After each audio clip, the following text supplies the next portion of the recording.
Medical professionals of Reddit, what's the most obvious case of faking it you've witnessed? We have a patient at our primary care clinic who claims to be blind. He always comes in with sunglasses and a white cane. We were always suspicious though.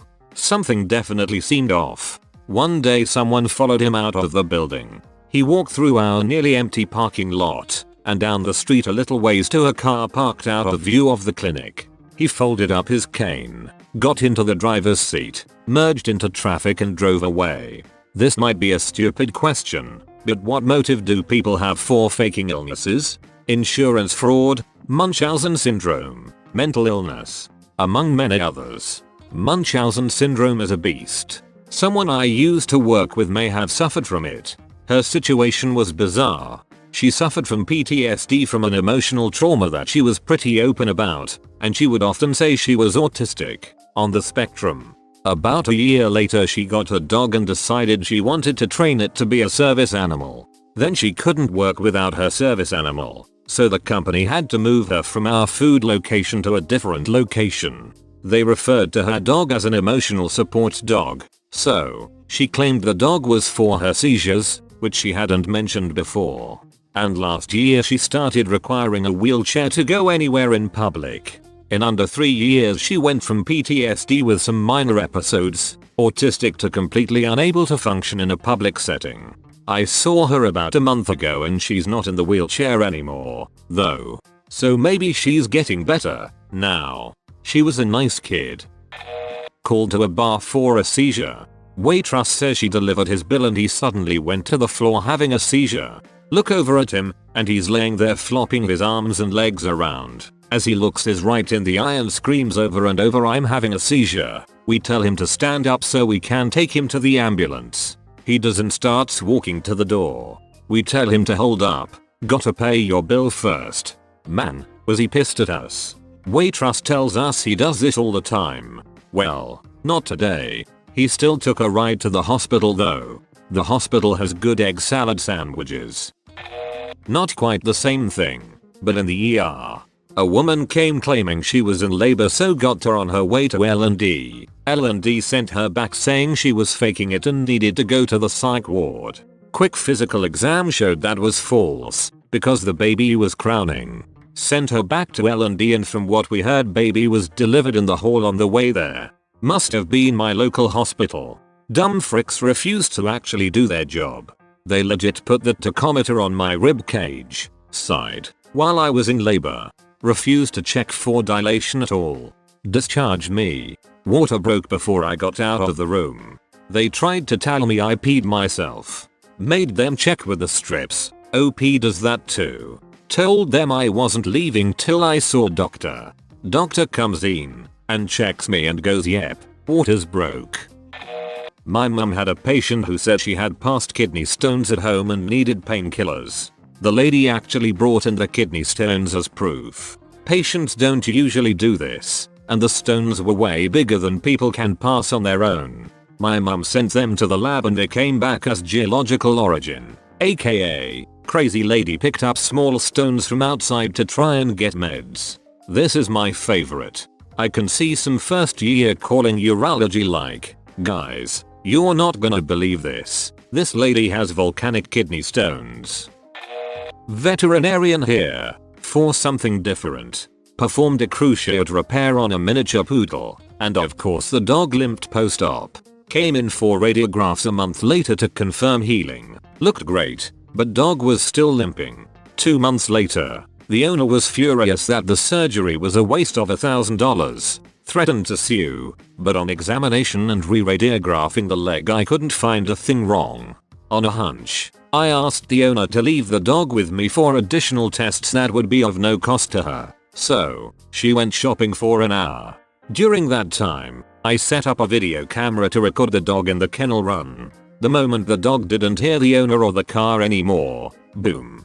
All 4 legs working like a charm. Dog running around perfectly normal. Called the owner and asked her to return after half an hour. Set the camera to record again, and the moment the dog heard the familiar car returning, the limp came back as well. I had a fun few minutes explaining to the owner that her dog was faking the sore leg for attention. Got the usual "oh no, My fur baby's Knooky Wookums wouldn't do such a thing. So I showed her the footage, clearly showing her dog running around fine, as well as showing what happened when her car returned. Instructed her to ignore the dog while it was limping. Limp magically went away after a week of not getting attention for it. I had a woman come into Tridge in labor and delivery. We ruled her out for breaking her water. She was pissed that she wasn't going to get induced and be delivered. So after I left the room she flooded the bed, the floor and herself with tap water. Literally gallons and gallons of water. It was leaking out from under the door. So much water, it was like that scene in Comheads. She said it was her water breaking. Again quickly ruled her out and told her she needed to go home. She subsequently peed the bed before leaving. My senior year of high school, I was a part of this EMT program where I could ride along in an ambulance. One call was way out in BFE for a woman in labor. This lady, who was on her 6th pregnancy, said her water broke. She's having contractions, etc. She's holding her belly, wincing, squeezing her man's hand, all of that good universally recognizable stuff. Well, guess what happens when we gurney her up to the L&D ward? She stops all of the groaning and wincing and calmly says to her nurse, "I have an appointment at 9 o'clock for Dr. A to induce me." Induce you? You just told us in the ambulance you weren't supposed to have your baby for another 2 weeks. You were faking contractions every few minutes. We had already called the hospital and asked to have a team ready for delivery. Well, the nurse shakes her head and goes something like, "Oh no. Since this is an imminent delivery, Dr. Z will be helping you today. We've got a room all set for you to push. You won't be making your appointment today." I started laughing, because this nurse sees through her. It and the paramedic I rode with was like, "Yeah, this happens all the time when someone needs a ride to the hospital, but doesn't have one." My mum had a frequent flyer at the emergency room she worked at. This lady was constantly in unimaginable pain over everything. She got a splinter in her finger and that constituted a 10 on the pain scale and she needed painkillers to deal with it. She was a known drug abuser as well. She had been caught stealing needles and shoving them up under her huge sweaty boobs. The only reason my mum found out was because she came back in to place the EKG pads, and to do so, she had to lift her boob up to place the pad. When she did, the needles rolled out. From that point on, they had to have a member of security watching her anytime a nurse or doctor left the room. She also had a massive arrest record and there were times the cops would bring her to the ER instead of an ambulance. Not a medical professional, but work security in an ER. Once had a guy come in, announce that he was going to have a seizure, then laid down slowly and comfortably in the floor and didn't start seizing until he was sure everyone was looking at him. Then when the nurse, who knew he was obviously faking, said they were going to have to run a tube down his throat, he was suddenly fine. A surprising number of people try to fake being unconscious, but there's a simple test for that. Pick up their hand and drop it onto their face. If they smack their own face, they're unconscious. If they move their hand to the side, as it drops, they're conscious. I just brush my finger across the eyelashes. They will flinch their eyes if conscious. I posted a while back, but will post it here again. It wasn't super obvious at first, but after looking into her records it became clear. So this happened a few months ago on my psychiatry rotation in medical school. There was a patient at an inpatient psychiatric facility for suicidal ideation. She constantly insisted that she had a mass on her breasts and demanded to be physically examined only by male doctors. When the psychiatrist I was rotating under declined to perform a physical exam, she asked me to do it during my daily patient interview.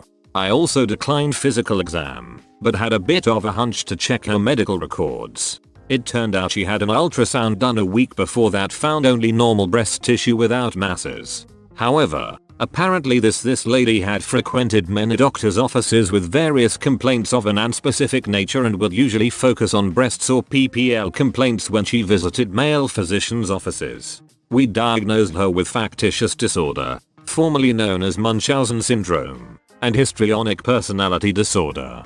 It seems her goal was mostly attention from medical professionals. She had lots of issues, but we also had to be careful to make sure she wasn't fishing for a lawsuit. Patients like her are why doctors document everything meticulously. My grandma used to work with a lady at a hospital, funny enough, that would always say she got an on-the-job injury and needed to take a few weeks workman's comp. A doctor there would somehow always give her a note and she would get a free week or 2 vacation, come back for a month, and do it again, obviously milking the system. One day her boss said, okay, but there's nothing for you to do here on light duty. Usually we'd send you home until you're better, but we're going to have you come in until you're better. But there's nothing for me to do, she said. He told her, I know, bring a magazine or something. It'll be a long day sitting in the break room. She lasted 2 days and never pulled that stunt again.